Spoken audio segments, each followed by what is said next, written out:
All right. So we have got here the first house coming in. First house is to do with your body, your physical body.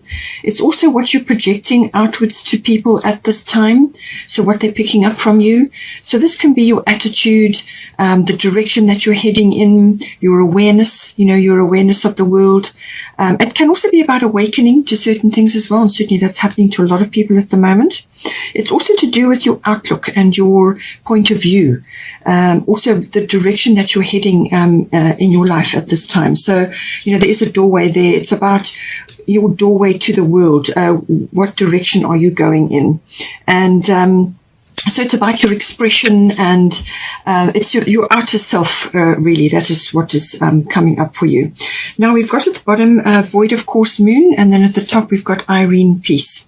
So with the Void of Course Moon, this is saying that things are not what they seem right now. Now this can be this is like a shadow period the moon goes into when it's between signs. It goes to sleep. So you won't get clarity or you won't get insights like you would normally from the moon. It's like a quiet period, but it does tend to bring up a sort of a shadow aspect. And this can bounce back on you if you try to initiate a big action or spending or something that you want to do, something that you really want to put your energy into. It's best to avoid it while this energy is in play. Wait until the energies have shifted and then you can move forward. So it's kind of it's a patience, waiting. And if there's something that has occurred, if there's something that's happened and you want to try and fix it or do something about it or initiate something or even say something, whatever it may be, it's something that you want to do or say or express or sort of fix if there's been a problem. It could also be sometimes that you may feel like you've missed an opportunity or something. If that is the case, just wait, let it pass over you. Just let it pass and just stay as you are for the moment. So just stay as you are in your normal routine. It's a good time to meditate. It's also a very good time to rest and recover. You've got that coming up in your over here as well. So I think this is important for you, especially in the December period. You need to just step back. Don't initiate or get involved in things which you don't want to do, okay, at this time. Just stay as you are. It's a very good time for planning, for contemplation, for dreaming, for thinking about what it is that you want to do once the energies have shifted. So it's like a pause period. It's a pause in the action. Void of Course Moon can also be in some cases that whatever you are stressing about or what is, been sitting, weighing heavily on you may actually not come to pass at all. And I say that because also we've got Irene at the top and this is peace.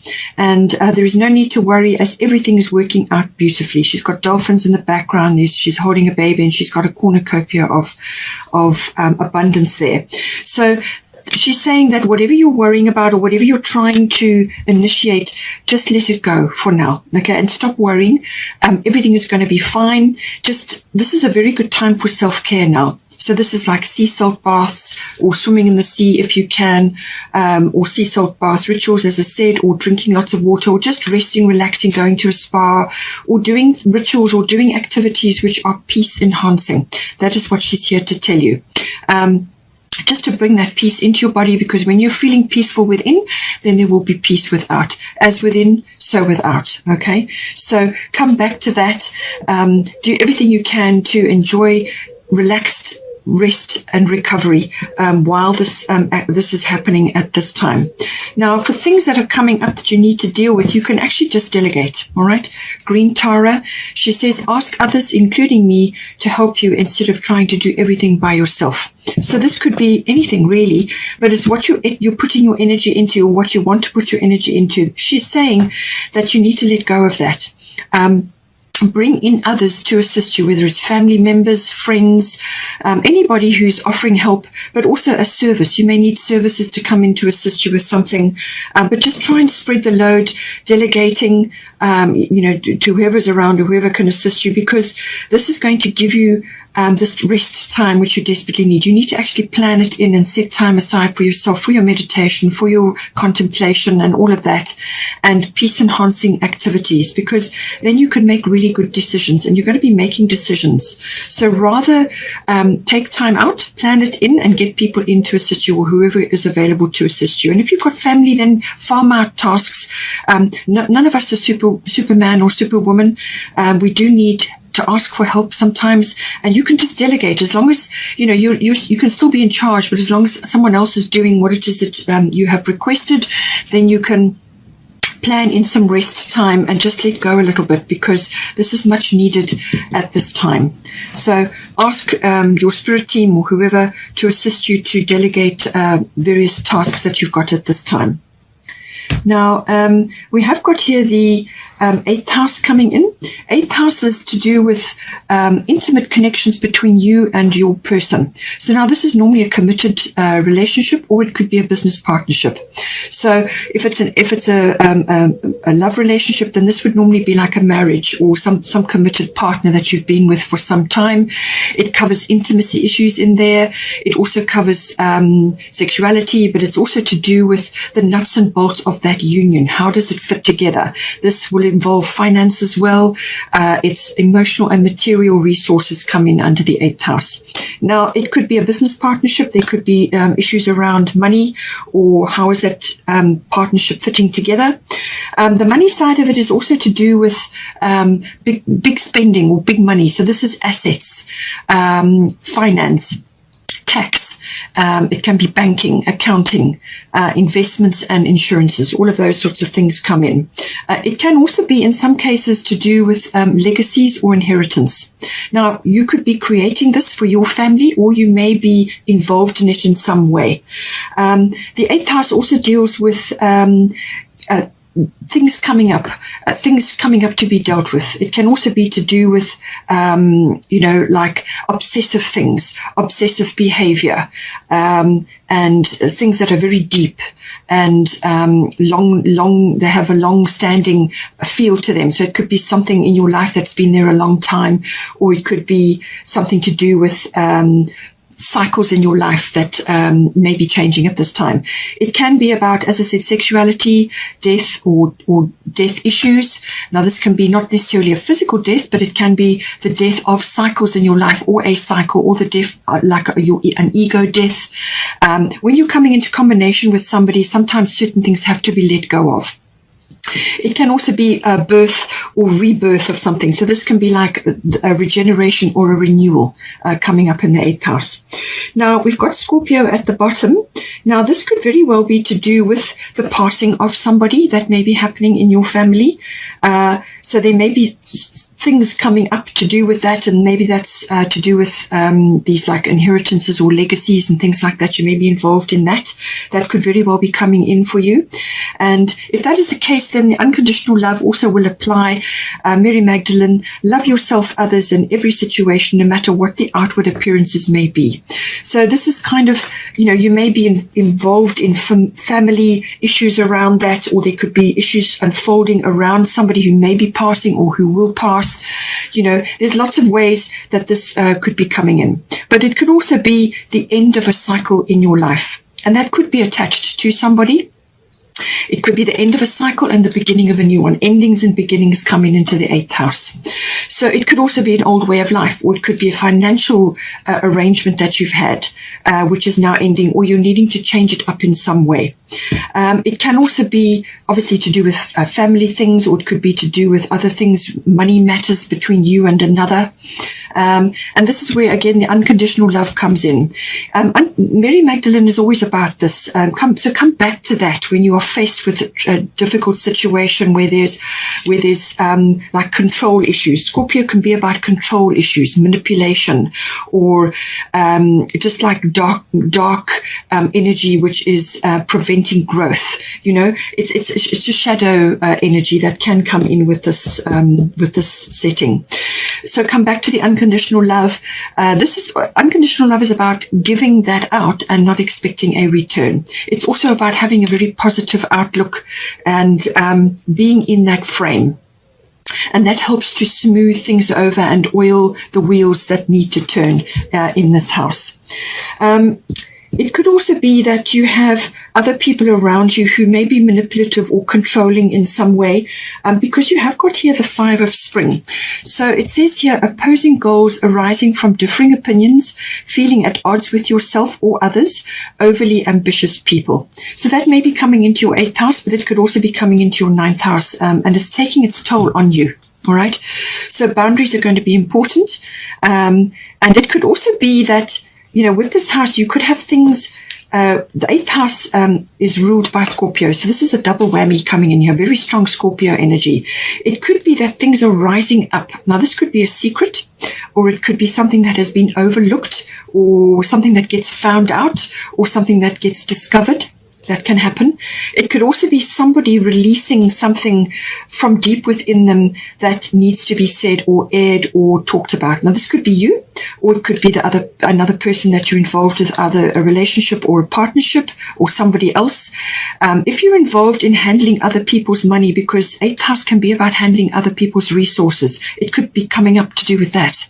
So something is coming out, and this could be an opinion from somebody. They're expressing something, and that is going to jar in this house. All right. But it's coming up because it needs to come up. We can't suppress these things. They need to come up to be dealt with. All right. So this is a little bit of a conflict going on here. But there's an opportunity for transformation. There are butterflies here. And this is why the Scorpio is I transform. It is that transformative energy. You take something the way it is and you create it, create better in conjunction with others or whatever the circumstances are in the situation. It may be a financial matter that you are transforming. You're removing finance from somewhere and you're putting it somewhere else or whatever, but you're transforming something in this 8th house. It could even be, as I said, related to intimacy or sexuality matters. This could just be the rising up of just like dissatisfaction, or just a need for a change, or a sort of a change from routine. Because you've got the 9th house, you've got Sagittarius, and you've got freedom coming in here. So this may be an aspect coming in where something in this, like I said, cycles are changing, things are falling away, and new things are occurring, and it's that transition to the new things, trying new things, that may be coming in with the 8th house as well. But with these opinions and differing, sort of points of view, the 1st house is about points of view, and the overly ambitious people may come across as very bossy or manipulative, or controlling. Now, we have got the fire element card coming in as well, so that is saying that there could very well be people around you who are like this at this time, and this could be because they're under pressure, or it could be to do with an inheritance or a legacy or something around that. The fire element is a very passionate sign as well, a set of energies. So that could also be igniting something in the Scorpio house. This could be a regeneration or renewal of the energies around intimacy.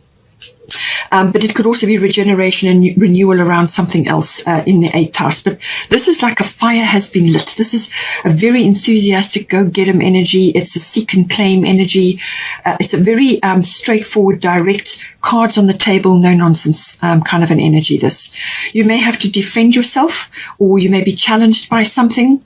And this is about being very clear about what it is that you want and what you expect. You've got to put that clearly out there, and so that it's well known. All right. So this, as I said, could be the differing of opinions or goals or whatever it is. And you may just be the lone voice amongst others at this time. So it's about transforming this, coming up with a solution, but also being very direct and clear. You may have to, as I said, deal with people who are very bossy, or there could be a lot of egos flying around at the moment. And this could be very well linked to the ambitious people or the opinions, Sagittarius energy can be quite opinionated, so it could be something to do with that. So it's almost like over the top, too much, of something.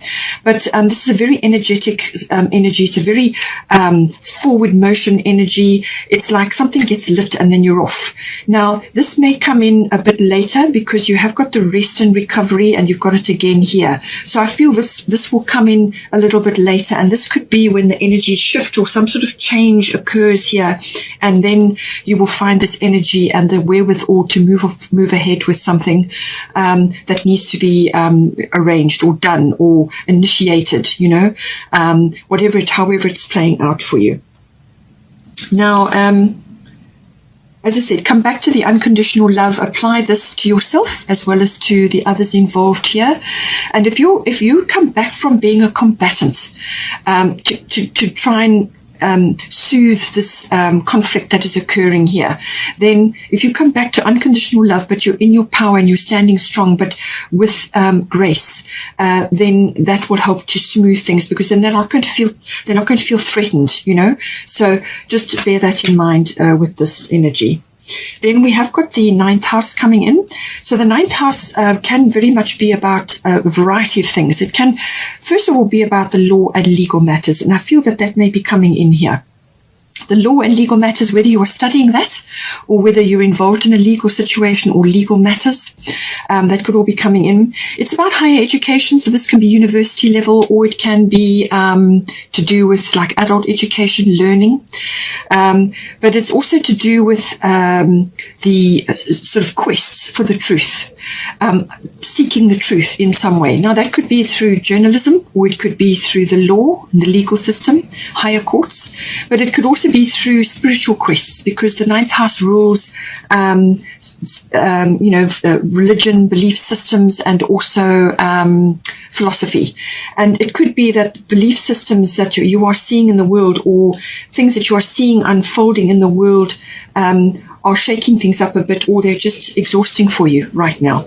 There's something that is unfolding, but it's taking its toll. All right. So it could also be to do with teaching or publishing may be coming in. Anything to do with public relations or promotional work as well may come in here. So if you're a teacher, you may be going through quite a difficult time at the moment. So all of that, but as I said, it's taking your toll, so you need to take a break. Now, it can also be to do with travel. So this would normally be international travel or long distance travel. But so it's that seeking energy. It could also be an exploration or an adventure, whether this is internal or external. Okay. Now, with the freedom card, this is very much the Sagittarian energy. Sagittarius rules the 9th house. So we've got a double whammy with Sagittarian energy coming in here, and obviously the Scorpio. So now, before I go ahead, there is a solar eclipse on the 4th of December, which is in Sagittarius. It's conjunct Mercury, and then it's squaring Chiron, which is retrograde in Aries. That's a very fiery energy.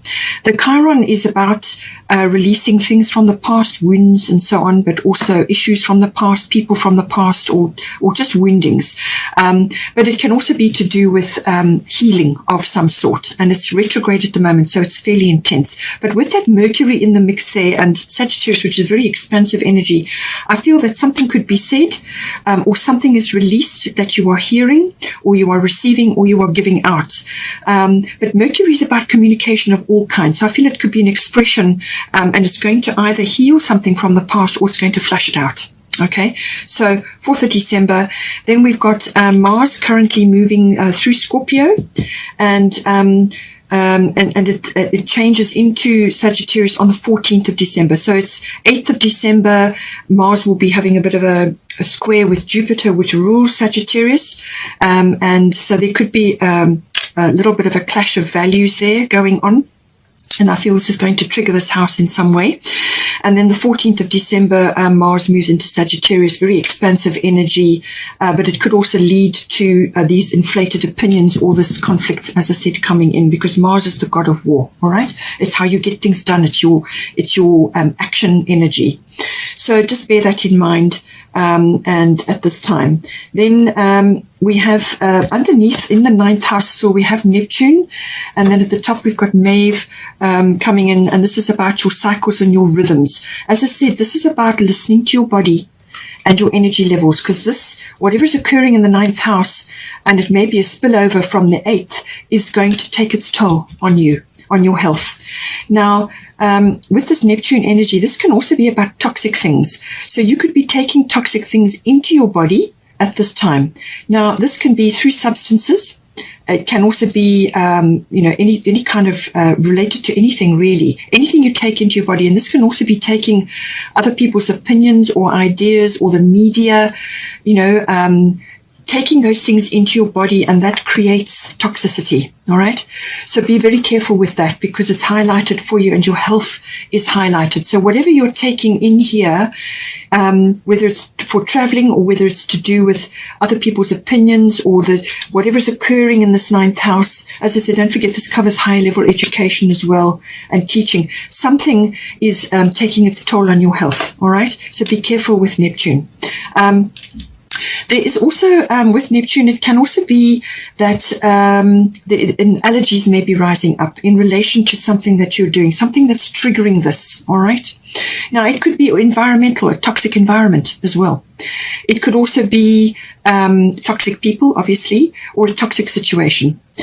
It can also, Neptune can sometimes bring up scandals, all right? So you've got Scorpio in the 8th house, so this could very well be something rising up, whether it's a collective scandal, like a worldwide scandal, or whether it's something related to you personally. You'll have to see. But there could be a little bit of something going on there. There could also be intrigue, especially with Scorpio in the 8th house. So, but Neptune has got beautiful qualities. Neptune is about connecting to the divine. Now, this can be through dreams, through channeling, through spiritual matters, through spiritual quests, which fall in under the 9th house. It can be through philosophy, through religion, belief systems. All of that is possible under Neptune. So that is a beautiful, dreamy, inspirational, and imaginative quality that comes in with Neptune. It also covers filmmaking. Music can come in here as well, and so can aspects to do with perfumes and oils, and aspects of the beauty industry can also come in here. So all of these things are possible with this. So this may be tied up with the 9th house. Perhaps it's something you're working on, something you want to tell the world about, because the 9th house is about telling the world or meeting the world in some way. So this can be through a promotion, or it can be dealing with people or countries that are different from you. So it's foreign concepts, foreign people, but it could also be import, export, customs, things like that come in.